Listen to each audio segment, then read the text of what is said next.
வணக்கம். கருவிகள் மற்றும் உபகரணத்தை பயன்படுத்துதல் குறித்த இந்த பயிற்சிக்கு வரவேற்கிறோம். இந்த பயிற்சியின் இறுதியில் மெனிக்யூர் மற்றும் பெடிக்யூர் நடைமுறைகளை மேற்கொள்ளும் போது அதற்கான கருவிகளையும் உபகரணங்களையும் உங்களால் திறம்பட பயன்படுத்த முடியும். Tools, equipments, machines. Client chair, manicure stool, manicure table, manicure tray, manicure bowl, infrared lamp, hot plate, medium size bowl,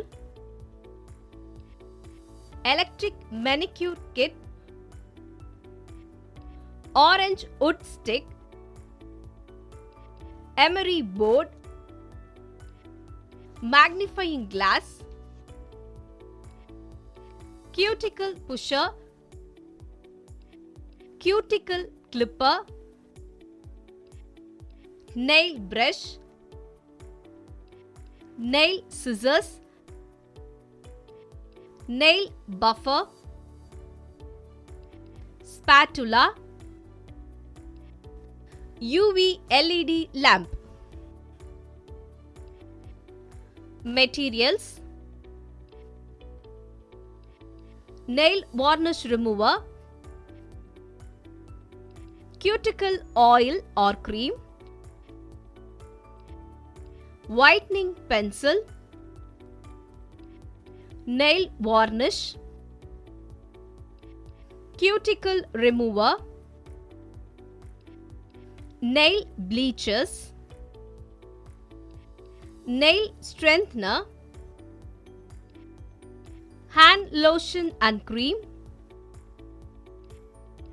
top coat, base coat, liquid hand wash, H2O2, manicure shampoo, cotton, vegetable oil, sea salt, Dettol, scrub, pack.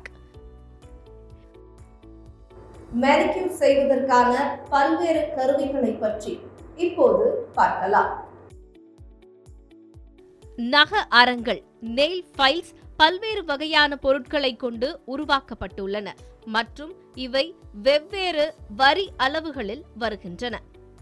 வரி அளவு, அதாவது grid level, அரத்தின் சொரசொரப்பு மற்றும் நுண்மையை குறிப்பிடுகிறது.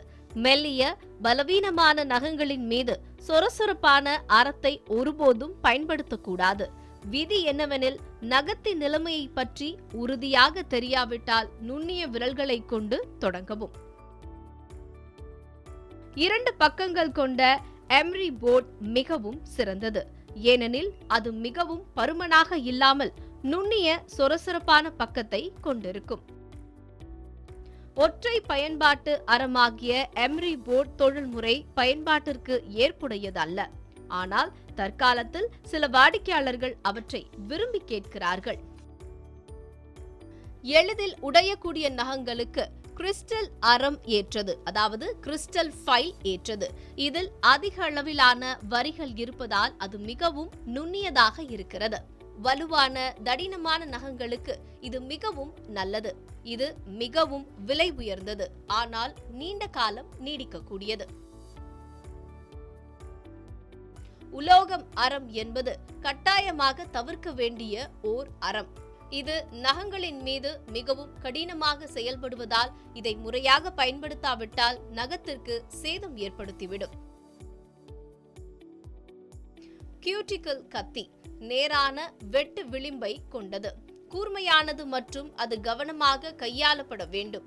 இது புறத்தோலை அல்லது nail plate மீது படிந்துள்ள இறந்த தோலை அகற்றுவதற்கு பயன்படுத்தப்படுகின்றது. கியூட்டிக்கல் நிப்பர் நகத்தின் அடிப்பகுதியில் உள்ள அதிகப்படியான புறத்தோலை ஒழுங்குபடுத்த அல்லது வெட்டி அகற்ற பயன்படுத்தப்படுகின்றது. மேலும் இது அடி நகத்தில் உரியும் தோலை அகற்றுவதற்கும் பயன்படுத்தப்படுகின்றது. கியூட்டிக்கல் புஷர் நகத்தை சுற்றியுள்ள புறத்தோலை தளர்த்தி பின்னுக்கு தள்ளுவதற்கு பயன்படுத்தப்படுகின்றது. நகவெட்டிகள் நகங்களை வெட்டுவதற்கு பயன்படுத்தப்படுகின்றன. நகங்களை வெட்டுவது அவற்றை அராவுவதற்கு ஆகும் நேரத்தை குறைக்கிறது. கால் நகங்களை வெட்ட பெரிய நகவெட்டி பயன்படுத்தப்படுகின்றது. ஆரஞ்சு மரக்குச்சி நகத்தின் அடிப்பகுதியில் உள்ள புறத்தோலை தளர்த்துவதற்கு அல்லது வெளி விளிம்பின் அடிப்பகுதியில் சுத்தம் செய்வதற்கு பயன்படுத்தப்படுகின்றது. இதற்கு மாற்றாக கியூட்டிக்கல் புஷரை நீங்கள் பயன்படுத்தலாம். நகங்களுக்கு அடியிலும் நகங்களை சுற்றிலும் வெந்நீர் மற்றும் சோப்பு கொண்டு சுத்தம் செய்ய நெயில் பிரஷ் பயன்படுத்தப்படுகின்றது. மேலே விளக்கி கூறப்பட்ட மெனிக்யூர் கருவிகளை பயன்படுத்தி ஒரு வாடிக்கையாளரின் நகத்தை எவ்வாறு அழகுபடுத்தலாம் என காட்டுகின்ற ஒரு வீடியோவை பார்க்கலாம்.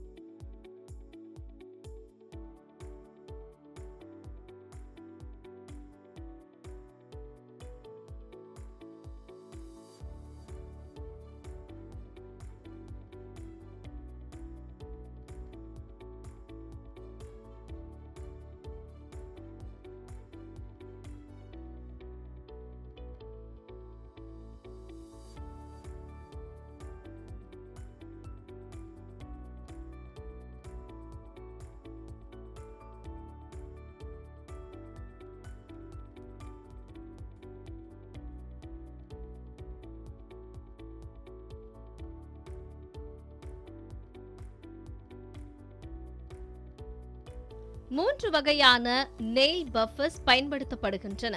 அவை சாமோயிஸ் பஃபர், பிளாக் பஃபர் மற்றும் 3 முதல் 4 பக்கங்கள் கொண்ட பஃபர்.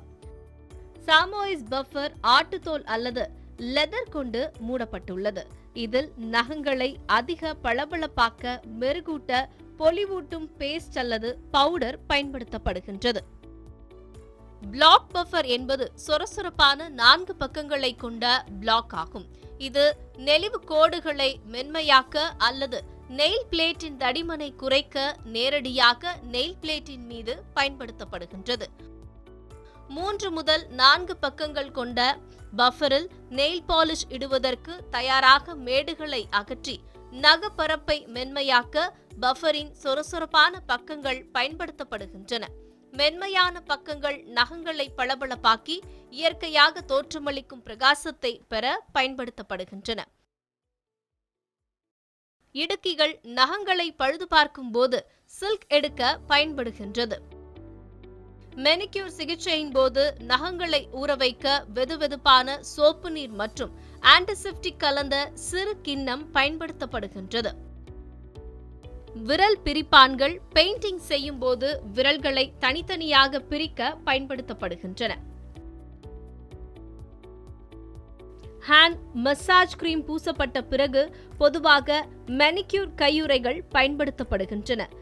கைகள் பாரஃபின் மெழுகில் தோய்க்கப்பட்டு ஒட்டும் பாலித்தீன் அல்லது பிளாஸ்டிக் பாக்கெட்டிற்குள் வைக்கப்பட்ட பிளாஸ்டிக் கொண்டு போர்த்தப்பட்டு கையுறைகளுக்குள் செருகப்படுகின்றன. இதே செயல்பாட்டை மேற்கொள்ள பாரஃபின் மெழுகு சிகிச்சையின் போது மின்சார கையுறைகள் அல்லது சூடுபடுத்தப்பட்ட கையுறைகள் பயன்படுத்தப்படுகின்றன. நெயில் டிரையர் என்பது நெயில் பாலிஷை விரைவாக உலர்த்துவதற்கு பயன்படுத்தப்படுகின்ற ஒரு மின்சார கருவியாகும். நீங்கள் தயாரிப்புகளை வைத்துள்ள பகுதியை வரிசைப்படுத்த காகித டவல்கள் அதாவது பேப்பர் டவல்ஸ் பயன்படுத்தப்படுகின்றன. மெனிக்யூர் செயல்முறையின் போதும் கைகளை உலர வைக்கும் போதும் வாடிக்கையாளரின் கைகளுக்கு அடியில் வைத்துக் கொள்ள காட்டன் டவல்கள் பயன்படுத்தப்படுகின்றன. மெனிக்யூர் செயல்முறையின் போது கருவிகளை வைக்க கிருமிநாசினி கரைசலுடன் கருவிகளுக்கான சானிடைசர் பயன்படுத்தப்படுகின்றது. நகம் மற்றும் புறத்தோலின் நிலைமையை குறிப்பிடுகின்ற நுட்பமான விவரங்களை அடையாளம் காணவும் எடுத்துச் செல்லவும் மெனிக்யூர் கலைஞருக்கு உதவ லேம்ப் லைட் அவசியமாகும். வாடிக்கையாளருக்கான சேர் என்பது வாடிக்கையாளர் சௌகரியமாக அமரக்கூடிய இடமாகும். மெனிக்யூர் ஸ்டூல் என்பது சிகிச்சை மேற்கொள்ளும் போது மெனிக்யூர் கலைஞர் அமரக்கூடிய ஸ்டூல் ஆகும்.